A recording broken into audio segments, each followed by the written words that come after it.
Olá!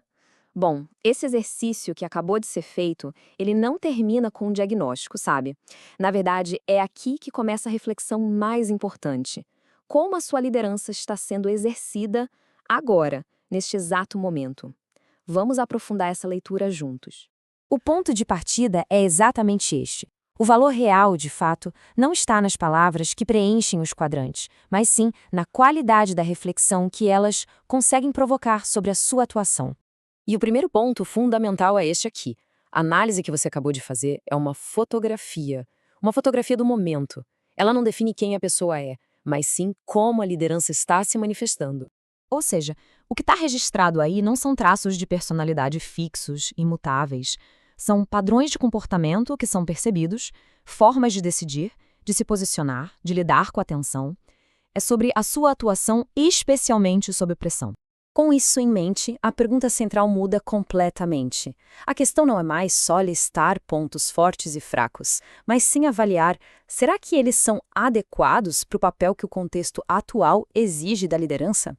E é justamente essa troca de perspectiva que amadurece toda a análise. A gente deixa de lado um julgamento de valor, sabe? Aquela coisa de bom ou ruim, para adotar uma avaliação de eficácia. O que foi listado ajuda ou atrapalha a execução do papel de liderança neste momento? Porque é isso. A liderança não acontece no vácuo, isolada na pessoa. Ela acontece em um campo de jogo. E é esse campo que dá o verdadeiro significado para as ações. E o que forma esse campo? Bom, o contexto de negócio, as pressões, as mudanças, a maturidade da equipe, a qualidade das relações. É a interação com tudo isso que transforma um padrão de comportamento em uma força ou, quem sabe, uma fraqueza. Quer ver um exemplo claro? A proximidade com o time. Em um cenário, ela pode ser lida como cuidado, como apoio. Em outro, como equipe mais madura ou sob outro tipo de pressão, essa mesmíssima proximidade pode se tornar centralização e microgestão. Percebe? O comportamento é o mesmo, mas o impacto muda totalmente com o campo. Liderar, portanto, é um exercício contínuo de leitura de campo. É entender que muitas ameaças não crescem só por fatores externos, mas pela forma como a liderança responde a eles.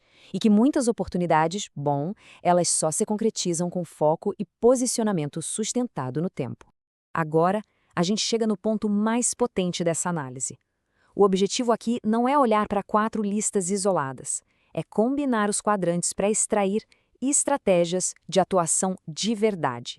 Quando a gente cruza os fatores internos, forças e fraquezas, com os fatores externos, oportunidades e ameaças, o que surge são 4 posturas estratégicas. Vamos olhar rapidinho para cada uma delas. Primeiro, a postura ofensiva.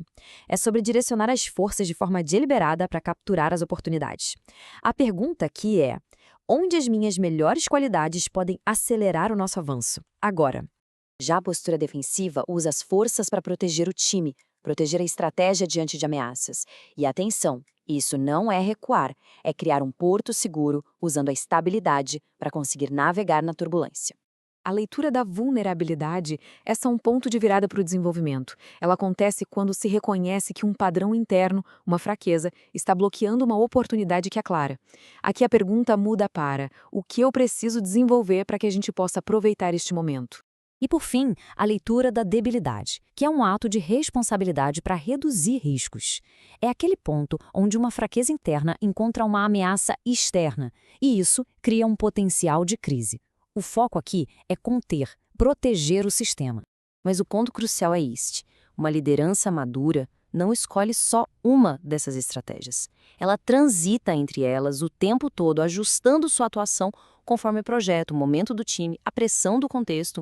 E isso tudo nos leva ao fechamento. Como é que a gente transforma essa análise num verdadeiro impulso para o desenvolvimento, sem cair nas armadilhas comuns? Basicamente, existem 2 leituras muito improdutivas que a gente precisa evitar. A primeira é a defensiva, aquela que culpa o contexto. A segunda é a autoacusatória, que assume toda a culpa para si. Nenhuma das duas gera movimento. A alternativa madura é o que chamamos de responsabilidade estratégica. É a consciência de que, olha, o contexto a gente não controla, mas a liderança sempre tem a escolha de como responder a ele. E é essa resposta que, no fim, molda a realidade. Uma interpretação madura se revela na capacidade de fazer algumas distinções finas. Saber diferenciar o contexto da sua postura diante dele, um limite que é real de um padrão que só se repete, e talvez a mais importante, a boa intenção do impacto que de fato é percebido pelas outras pessoas. E quando essa qualidade de leitura acontece, a SWOT deixa de ser um retrato estático na parede. Ela se transforma num instrumento dinâmico, numa estratégia viva de posicionamento e, claro, de desenvolvimento contínuo da sua liderança.